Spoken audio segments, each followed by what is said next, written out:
El problema del origen de la vida está relacionado con el problema del origen de la célula.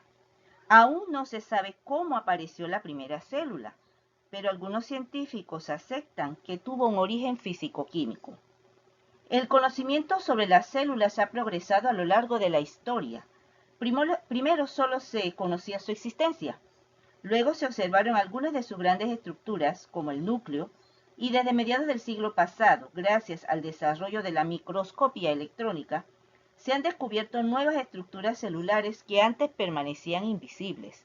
¿Y qué es la célula? Es la unidad fundamental de todo ser vivo. Su tamaño es muy pequeño, por lo que se requiere para su estudio de aparatos especializados como el microscopio. Sus formas son muy variadas dependiendo del trabajo que realicen.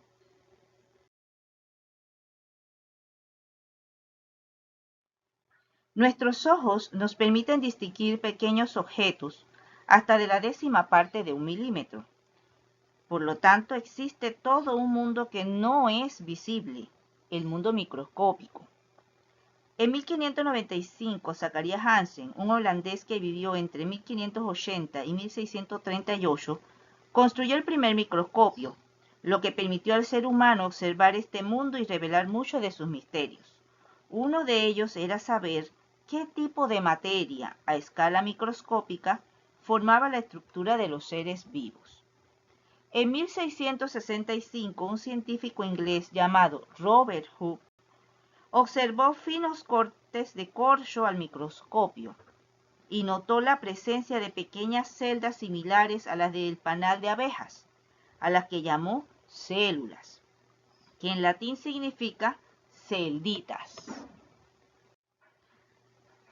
En 1675, un zoólogo holandés llamado Anton van Leeuwenhoek descubrió que las células descritas por Hooke también se hallaban en la sangre, y además describió la existencia en el agua de charco de microscopios que denominó animáculos, formados por una sola célula y que hoy conocemos como bacterias y protozoos. En 1858, el científico alemán Rudolf Virchow llegó a la conclusión aún más general y válida hasta hoy. Todos los seres vivos están formados por células. Vamos a recordar ahora sobre la teoría celular. Los estudios realizados permitieron establecer en el siglo XIX lo que se conoce como la teoría celular, que en resumen nos dice los siguientes postulados. Los seres vivos están formados por células, que toda célula procede de otra célula y que el material hereditario pasa de la célula madre a la célula hija. Ahora bien, ¿qué características distinguen a las células vivas de otros sistemas químicos?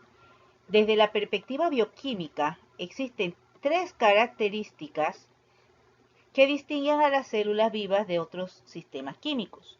La capacidad de duplicarse, generando otras generaciones. Aquí, por ejemplo, tenemos lo que es la división celular.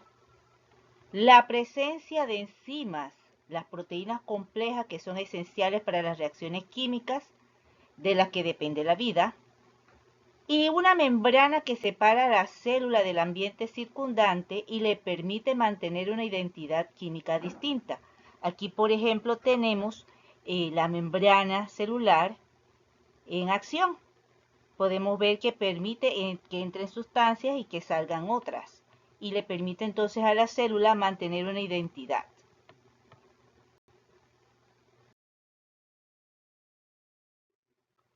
Existe una gran diversidad de células.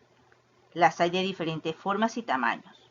El huevo es una célula que se puede observar a simple vista, mientras que la célula de una bacteria es tan pero tan pequeña que solo se puede observar a través del microscopio.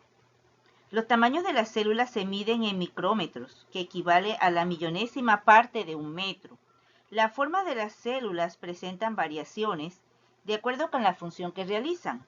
Pueden ser esféricas, ovaladas, planas, cúbicas, alargadas, estrelladas, cilíndricas, entre otras formas. La célula está formada por tres estructuras principales. La membrana celular, la que observamos aquí, que es la que separa a la célula del medio externo, pero permite el intercambio de materia. Tenemos al citoplasma, que es todo esto que vemos aquí, que es una solución acuosa en el que se lleva a cabo las reacciones metabólicas. También tenemos una parte muy importante que es el material genético, que está formado por ADN y que controla el funcionamiento celular.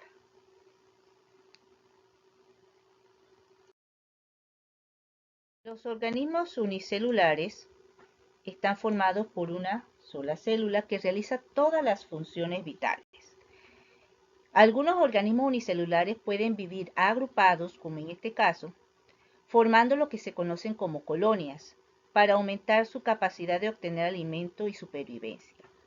Tenemos aquí ejemplos de organismos unicelulares. Tenemos bacterias, algas coloniales, hongos unicelulares como las levaduras y encontramos a los protozoos.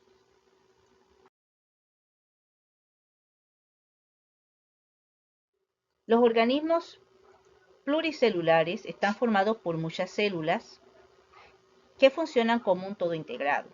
Existen diferentes tipos de organismos pluricelulares según los niveles de organización de sus células. Existen aquellos que no tienen tejido, son agrupaciones de células. Existen aquellos que están formados solo por tejidos, aquellos que están formados por órganos y aquellos que están formados con aparatos y sistemas.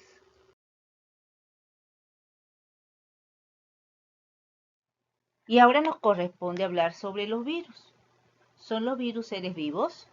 Los virus son pequeños pedazos de ARN, ácido ribonucleico, o de ADN, ácido desoxirribonucleico.